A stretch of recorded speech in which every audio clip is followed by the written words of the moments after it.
Ne plus écouter le président ni un cadre du gouvernement, mais prendre contact avec les réalités du pays. Comment fonctionnent les institutions? Se rendre compte si la démocratie telle qu'elle est décrite ici est vraie ou fausse.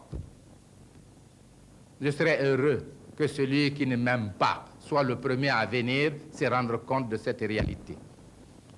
Voilà, messieurs de la presse, je m'excuse de vous avoir retenu longtemps, mais je sais que la plupart des points d'information contenus dans mon exposé n'étaient pas connus de vous et qu'il était de mon devoir d'émettre le message de mon peuple et de son régime. Maintenant, nous sommes à votre disposition pour répondre à toute question, et je dis bien à toute question de votre convenance.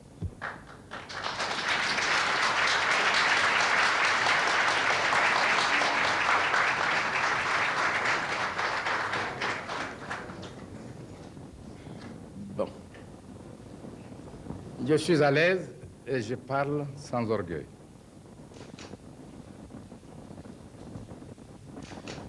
En août 1960, le Congo, qui venait en juin, 30 juin, de proclamer son indépendance, connaissait déjà une profonde crise. Mon frère et ami, Patrice Lumumba, vint à Conakry. Il m'exposa ses difficultés et me demanda une forme d'aide qui consistait à inviter tous les gouvernements des pays indépendants d'Afrique à coordonner une action de soutien pour préserver l'indépendance du Congo. Ensemble, nous lançons donc un appel. Des femmes françaises et du sort de leur mari. Alors, je veux savoir, nous savons que vous avez reçu hier soir à Paris. Alors, est-ce qu'on peut s'attendre au retour en Guinée à quelques précisions sur le sort de ces maris, par exemple, la notification des décès, des certificats de décès, et leur envoi à ces femmes, et les éclaircissements véridiques sur le sort de ce mari?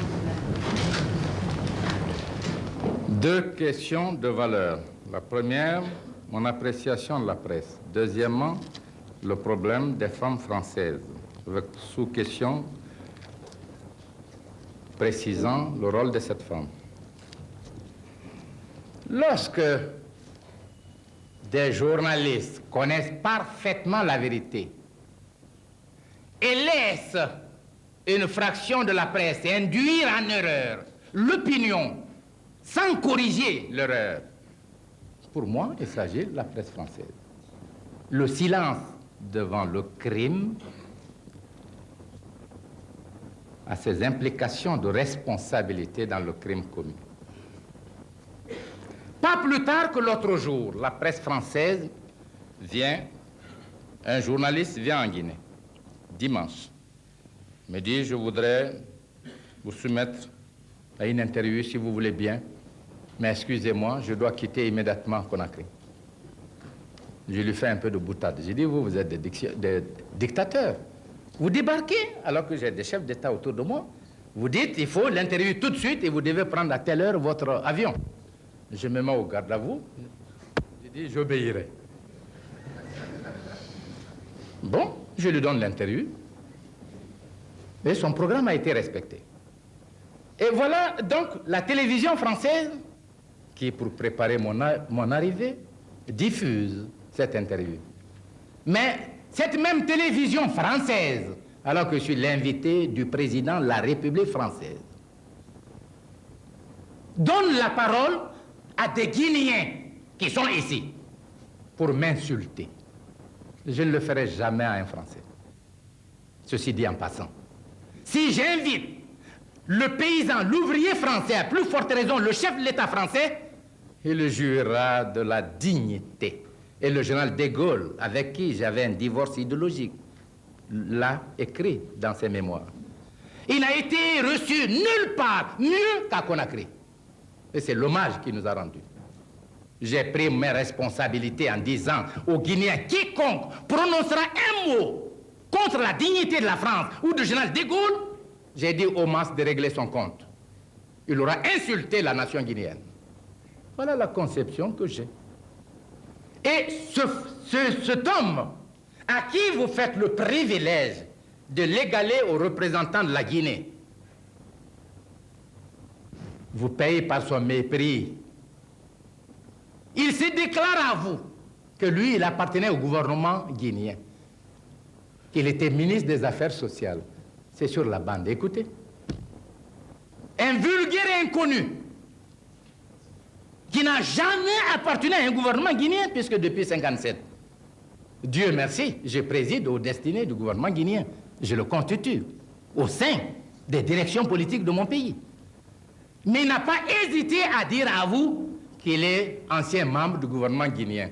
C'est le mépris avec lequel il vous a payé.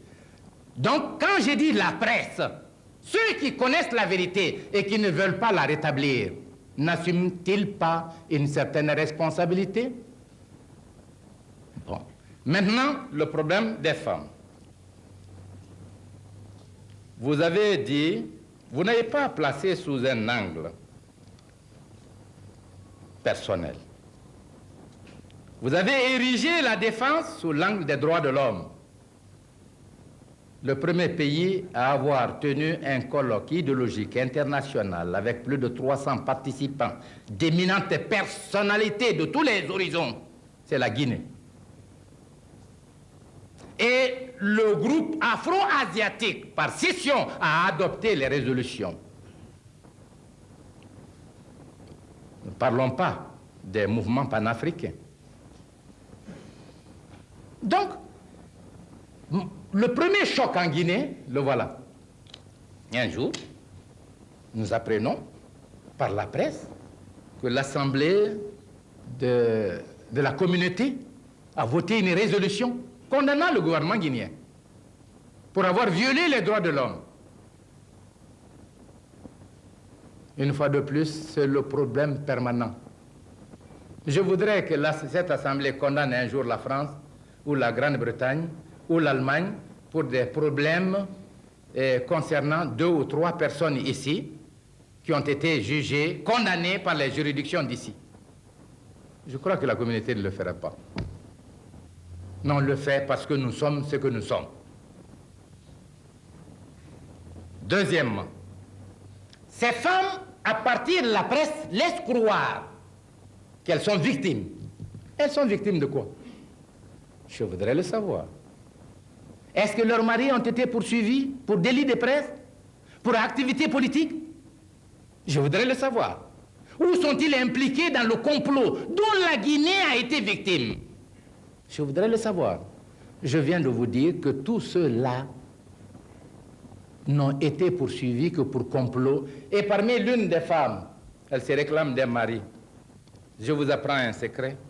Voilà Madame Touré. Elle est là. C'est son oncle. Il s'agit de son oncle, du frère de sa maman. J'ai des parents dans les comploteurs. Chacun d'eux a des parents. Lui, il a des parents. C'est un événement extraordinaire qu'a vécu notre peuple. J'aurais préféré, je vous l'ai dit tout à l'heure, la lutte des idées. C'est l'âme chère. Personne n'a le monopole de la vérité. Et la contradiction politique est une essence de dynamisation de la vie dans un pays. Mais pas la trahison. Pas se faire vendre au régime étranger, percevoir des sommes, prendre les armes contre son propre peuple. Ça, c'est l'indignité, la forfaiture. J'en parle toujours avec peine. Que cette femme, si elle était venue à Conakry, dire « Ah, j'ai besoin d'un certificat, j'ai appris ceci et cela », elle l'aurait eu tout de suite. Elle sait comment elle est venue avec les enfants. Je vous l'ai dit tout à l'heure. Elle sait qui a payé les transports. Donc, respect de ces rapports, elle serait venue, elle aurait eu ce qu'elle demandait. Mais elles vont saisir la communauté pour traîner dans la boue la Guinée. Je ne réponds pas. Elles saisissent certains journaux pour nous traîner dans la boue. Je ne réponds pas. Et vous voyez, depuis qu'on est là, à toute interview, on parle de cela. C'est cela qui fait le rapport entre l'Afrique, entre la Guinée et la France. Ne me donnez pas cette impression. Ma volonté est ardente, mon esprit est sain. Nous avons fait beaucoup d'efforts pour tourner la page, car c'est nous qui avons été victimes. Ce n'est pas vous, c'est nous. Et nous voulons consciemment tourner cette page. Ne pas retenir tout ce qui a été dit de nous ou fait contre nous. Parce qu'il y a eu un changement. Deuxièmement, parce que nous sommes tous conscients des circonstances que nous vivons et des grands problèmes que nous avons à résoudre dans l'intérêt de nos peuples. Je répète donc, le ministère des Affaires étrangères a déjà écrit au ministère des Affaires étrangères de France, informant le gouvernement du sort réservé à ceux qu'on appelle les 8 Français qui pour nous sont tous des Guinéens. Ils ont été condamnés, ils ont été exécutés. Après, on veut encore en savoir long. Qu'est-ce que vous voulez qu'on dise? Pour une Française, c'est de savoir si mon mari vit ou ne vit pas. Parce que la législation française ne peut pas la considérer veuve, la libérer ou lui donner quelques pensions si le certificat n'est pas établi. Mais le gouvernement vous a déjà écrit. Qu'est-ce que vous voulez maintenant savoir? Qu'est-ce que vous voulez? À moi de poser la question. Alors, savoir si vous allez envoyer justement ces certificats de décès à ces femmes, par exemple, depuis... J'écris au gouvernement avec timbre, avec signature, c'est pas suffisant. C'est du formalisme. C'est du formalisme. Le certificat, chez nous, on a dit, et monsieur, tant, on met le tampon, acte de l'état civil. Mais le papier d'état civil en Guinée est différent. La nomenclature chez nous est différente de la vôtre. Chaque pays. Une lettre officielle d'un gouvernement à un gouvernement n'est-il pas supérieur à tout? Hein? Bon, si vous voulez, je vous demande vraiment de voir l'avenir et de revenir à la vérité. On ne peut pas construire l'avenir en s'enfermant dans la confusion. Et nous, qui parlons de révolution et de progrès, disons, le premier ennemi d'une révolution, c'est la confusion. J'ai un thème là-dessus.